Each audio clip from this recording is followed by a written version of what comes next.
नमस्कार दोस्तों पिछले वीडियो में हमने देखा था दमयंती का स्वयंवर और नल दमयंती का विवाह।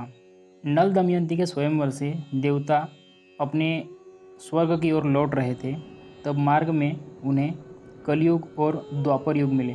मतलब कलयुग और द्वापर युग शरीर धारण करके वहाँ से आ रहे थे। वो मार्ग में देवताओं को मिले। तब इंद्र ने कलयुग से पूछा, क्यों कलयुग, कहाँ जा रहे हो? तब कलयुग ने कहा, मैं दमयंती के स्वयंवर में उससे विवाह करने के लिए जा रहा हूँ। तब इंद्र ने हंसकर कहा, अजी वह स्वयंवर तो कभी का पूरा हो गया। दमयंती ने राजा नल को वरण किया है। हम लोग ताकते ही रह गए। तब कलयुग को बड़ा आश्चर्य हुआ। तब कलयुग को बड़ा क्रोध हुआ।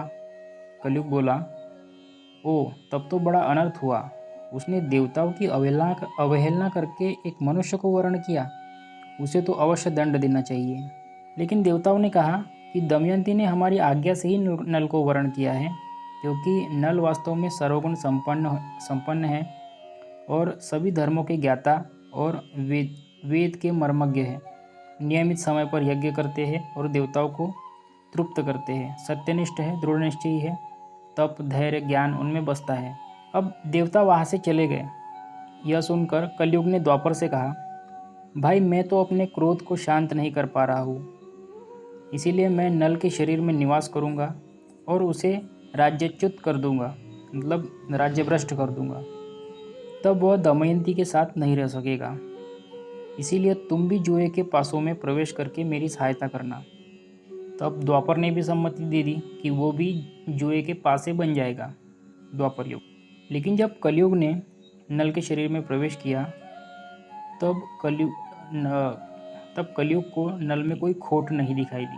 तब 12 वर्ष तक कलयुग प्रतीक्षा करता रहा कि नल कोई गलती करे। मतलब आज भी हम अगर वेद मार्ग से चले, आध्यात्मिक मार्ग से चले और सब कुछ अपना बराबर करते रहे, अपने धर्म में निहित रहे, तो कलयुग का प्रभाव आज भी हम पर नहीं पड़ेगा। इस बात को ये स्थिति इस बात को इंगित करती है कि अगर हम धर्म के रास्ते पर रहे तो आज भी कलयुग का प्रभाव हम पर नहीं पड़ेगा। कलयुग का प्रभाव हम पर कब पड़ता है? जब हम अपने धर्म से विचलित होकर अधर्म के रास्ते पर जाते हैं या कुछ गलत करते हैं या पाप करते हैं। तब कलयुग ने भी नल के शरीर में 12 वर्ष तक बाट जोही कि नल कोई गलती करे। तब एक दिन क्या हुआ कि राजा नल लघुशंका से निवृत्त होकर बिना पैर धोए और आचमन किए ही संध्या वंदन करने बैठ गए। तो संध्या वंदन तो पूर्ण शुद्धि के बाद ही किया जाता है, लेकिन वो लघुशंका से आए और संध्या वंदन करने बैठ गए। तब इस अपवित्र अवस्था को देखकर कलयुग उसके शरीर में सक्रिय हुआ। साथ ही कलयुग अपना दूसरा रूप बनाकर उसके भाई पुष्कर के पास गया और पुष्कर से बोला कि तुम नल के साथ जुआ खेलो और मेरी सहायता से जुए में राजा नल को जीतकर निषद देश का राज्य प्राप्त कर लो। तो पुष्कर उसकी बात से राजी हो गया। अब द्वापर ने भी पासों का रूप धारण कर लिया और उसके साथ हो लिया, पुष्कर के साथ। तब पुष्कर नल से बार बार जुआ खेलने के लिए आग्रह करने लगा। वो बार बार दमयंती के सामने ही उसे जुआ खेलने का आग्रह करता। तब उसके आग्रह को नल बार बार ठुकरा नहीं सका और उससे एक बार जुआ खेलने के लिए बैठ गया। तब दोनों में बहुत दिनों तक जुआ होता रहा, कई महीनों तक उनमें जुआ होता रहा और नल बराबर हारते गए, बराबर सब कुछ लुटाते गए और हारते गए।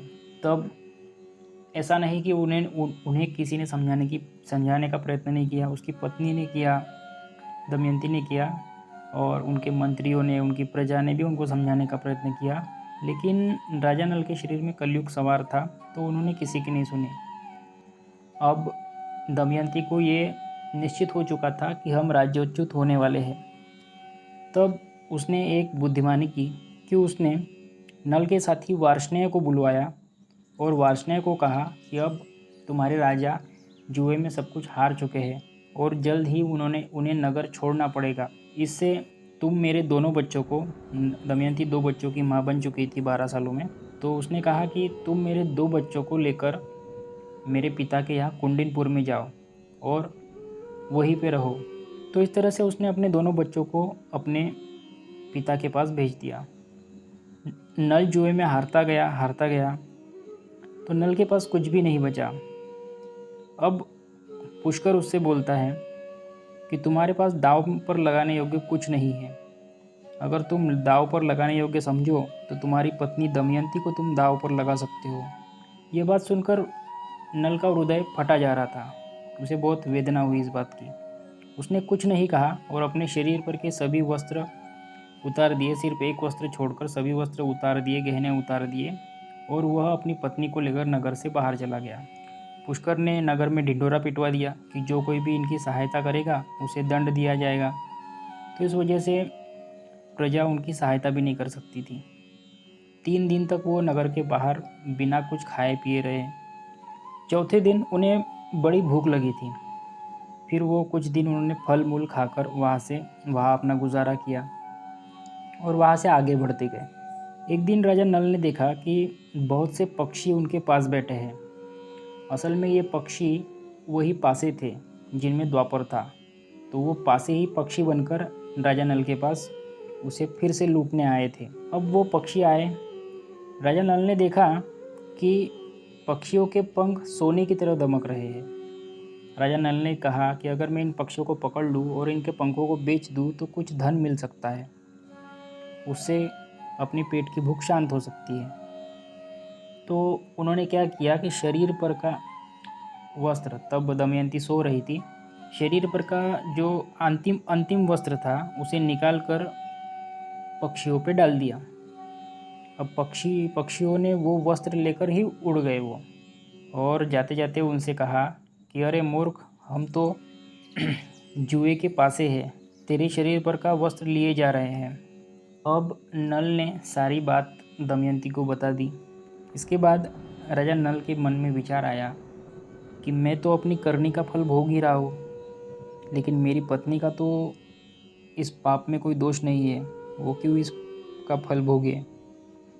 अतः उसने सोचा कि इसे अपने पिता के पास भेज देना चाहिए, क्योंकि निर्धन व्यक्ति के ऊपर संकटों की बौछार होती है, और उसके साथ अगर सुंदर स्त्री रहे तो फिर उसका भी जीवन बहुत संकट में पड़ सकता है।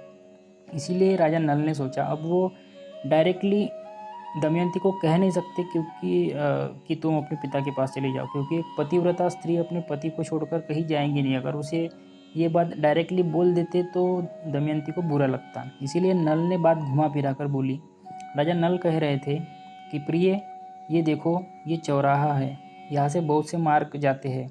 एक अवंती की ओर जाता है, दूसरा रुक्षवान पर्वत होकर जाता है, एक विंध्याचल पर्वत हो जाता है, या एक पयस्विनी नदी के ओर जाता है, और यह मार्ग देखो, यह विदर्भ देश को जाता है। तब दमयंती की आंखों में आंसू भर आए और वो गदगद स्वर से कहने लगी, स्वामी, आप क्या सोच रहे हैं? मेरा शरीर फट रहा है, मेरे कलेजे में कांटे गड़ रहे हैं। आपका राज्य गया, धन गया, शरीर पर वस्त्र नहीं, थके मांदे भूखे प्यासे हैं। क्या मैं आपको इस निर्जन वन में छोड़कर अकेली कहीं जा सकती हूँ? मैं आपके साथ रहकर ही आपका दुख दूर करूँगी। दुख के अवसरों पर पत्नी पुरुष के लिए औषध है। तब नल ने कहा, प्रिय, तुम्हारा कहना ठीक है, पत्नी मित्र है, औषध है, परंतु मैं तो तुम्हारा त्याग करना नहीं चाहता। फिर तुम ऐसा संदेह क्यों कर रही हो? फिर दमयंती बोली, मुझे आप पर पूरा विश्वास है, आप मेरा त्याग नहीं कर सकते, लेकिन आप जो ऐसी बातें कह रहे हैं, मुझे विदर्भ देश का रास्ता दिखा रहे हैं, इससे मैं क्या समझूं? क्या आपने मुझे इतना हल्का समझ लिया है कि पति संकट में होते हुए मैं उनको छोड़कर कहीं और जा सकती हूँ? आपकी इस बात से मुझे बहुत वेदना और पीड़ा हुई है। अगर आप मुझे अपने पिता के घर भेजना ही चाहते हैं तो हम दोनों वहाँ चलें। मेरे पिता के घर आपका आदर ही होगा। तब नल ने कहा, मैं तुम्हारे पिता के यहाँ नहीं आ सकता, अब मैं एक राजा नहीं हूँ। उसके बाद नल ने दमयंती की साड़ी में से ही कुछ वस्त्र फाड़कर अपना शरीर ढकना चाहा, और वो भूख प्यास से व्याकुल होकर इधर उधर भटक रहे थे। अंत में एक धर्मशाला में आकर वो ठहर गए।